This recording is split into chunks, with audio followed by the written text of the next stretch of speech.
बात ऐसी है, नवंबर महीने तक तो हमारा आप लोगों ने देखा ही है। सितंबर से लेके नवंबर तक तो हम वही जंतर मंतर पर डटे हुए थे। फिर दिसंबर के महीने में भी हमने जंतर मंतर का परमिशन अप्लाई किया हुआ था, लेकिन किसी कारणवश वहाँ हमें परमिशन नहीं मिल रही थी। शायद पहले से जंतर मंतर बुक था या क्या था, पता नहीं। उसके बाद खींचते खींचते खींचा तान करते हुए अब नया साल निकल गया, और नए साल में जंतर मंतर में फिर से वो नहीं मिल रही थी। तो हमने कहा कि ठीक है, अब हम जंतर मंतर में नहीं करेंगे, अब हम रामलीला मैदान चलेंगे। क्योंकि भारत देश में सबको पता है रामलीला मैदान का इतिहास क्या है। और हम भी यही सोच रहे थे कि भगवान राम जी के नाम से अगर ये मैदान पड़ा है, तो राम जी यहीं पर कोई लीला चमत्कार कर दे। यहीं से शायद हमारी आवाज़ पीएमओ तक पहुंच जाए, या राष्ट्रपति जी के राष्ट्रपति भवन तक पहुंच जाए। इसलिए हम लोग यहाँ आज रामलीला मैदान का हमने 2 दिन का परमिशन हमको यहाँ ग्रांट हुआ है, आज का और कल का। तो आज सुबह सुबह हम लोग चले थे राजघाट, बापूजी से आशीर्वाद लिया। वहाँ पे बापूजी से आशीर्वाद लेने के बाद हम वहाँ से पदयात्रा करते हुए यहाँ पहुँचे, और अभी यहाँ से हम अपनी आवाज़ जो है बुलंद करेंगे। इस मैदान से अपनी आवाज़ को जितना तक हो सके प्रधानमंत्री जी के कान तक पहुँचाने की हमारी ये पुरजोर कोशिश रहेगी। जी भै- भैया, एक इंसान को जिंदगी जीने के लिए आज के आधुनिक भारत में सबसे पहले गांव में सड़क का पहुंचना जरूरी है, गांव में जल का पहुंचना जरूरी है, गांव में बिजली का पहुंचना जरूरी है, गांव में शिक्षा का विद्यालय होना जरूरी है। उसके बाद में जाकर के हम मोबाइल फोन की बात करेंगे, टावर की बात करेंगे, बासमती चावल की बात करेंगे। उनको हटा दीजिए, रहने दीजिए। जो चार आवश्यक, जो इंसान की जिंदगी में जो बहुत ही ज्यादा जरूरी है, वो चीजें आज तक अरुणाचल में ऐसे कई गांव हैं जहां पर सड़क नहीं पहुंची है, जहां पर बिजली नहीं पहुंची है, जहां पर शिक्षा नहीं है, जहां पर जल का कोई प्रावधान नहीं है।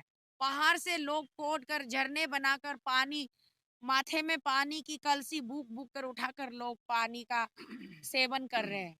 तो इन समस्याओं को लेकर के अरुणाचल प्रदेश में जब हम अरुणाचल राज्य के सरकार से हम बात करते हैं, तो वो हमारी बातें नहीं सुनते हैं। और जब बाद में जाके हमें पता चलता है आरटीआई के माध्यम से कि भारत सरकार ने अरुणाचल को आगे बढ़ाने के लिए, अरुणाचल की स्टैब्लिशमेंट के लिए बहुत सारी धनराशि यहाँ से भिजवाए हैं।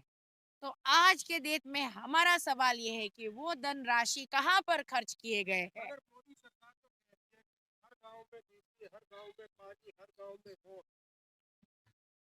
इसीलिए मोदी जी से हम यहाँ गुहार लगा रहे कि मोदी जी कृपया करके 1 दिन या 4 घंटे का टाइम निकालिए। अरुणाचल आप जाते रहते हो, केवल राजधानी या फिर कोई जो कि आपका डिक्लेयर किया वाला स्मार्ट सिटी, उस जगह पासीघाट ईटानगर आप जाते हो।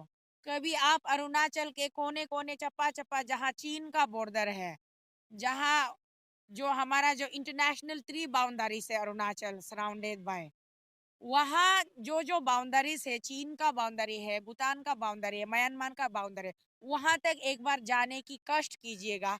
आपको पता चलेगा कि आपके देशवासी कितने पीड़ा में जी रहे हैं। केंद्र सरकार बजट में ही अरुणाचल प्रदेश जी, या बजट में जो सरकार है, वो पैसा नहीं उठा रही, जो आम जनता के लिए बोला यही जाता तो है। यही तो हमारा रोना है कि मैं अभी यही कह रही थी, आपने मुझे टोक दिया कि केंद्र सरकार जो धन राशि बेचते हैं, उसका खर्च कहाँ हुआ।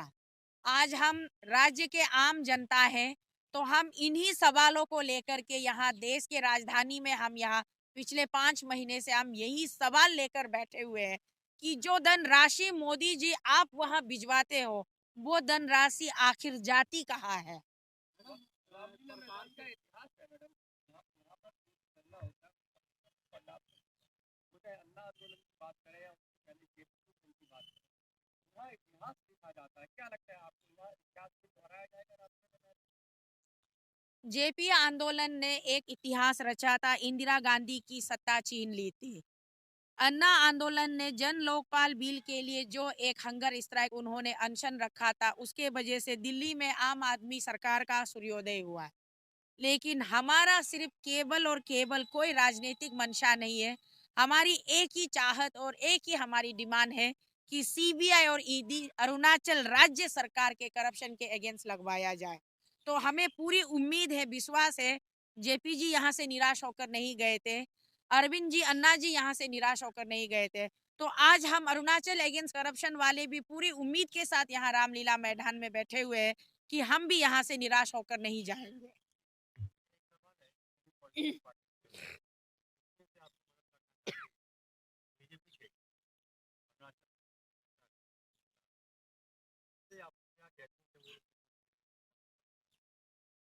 आपकी जानकारी के लिए अभी तक तो ऐसी कोई पॉलिटिकल पार्टी आई भी नहीं है, और हमारा रोना भी ये है कि ऐसा कोई पॉलिटिकल पार्टी अरुणाचल में क्यों नहीं है जो कि इन सारे मुद्दों को लेकर के एक अच्छी सरकार बनाने की योजना करे। वो लोग अपने लोगों का विश्वास जीते, वो लोग अपने लोगों का ख्याल रखे। वहां पे तो हमारे अरुणाचल में तो कंप्लीट एक तानाशाह सरकार है, ना वहाँ कोई अपोजिशन है ना कोई रूलिंग है, सारे एक ही ताली के चत्ते बत्ते हैं। तो कौन आएगा हमारे पास में मदद के लिए भैया? क्या मैसेज देना चाहेंगे? अरुणाचल की जनता को मैं यही कहना चाहूंगी, हम सब टीम अरुणाचल अगेंस्ट करप्शन की तरफ से हम यही कहना चाहेंगे कि हमने कैसा सरकार चुना है, इस पर अभी हमें विचार विमर्श करना ही पड़ेगा। सरकार किसके लिए चुना जाता है? सरकार आवाम के लिए चुना जाता है। आवाम चुनता है सरकार, सरकार का गठन आवाम करता है।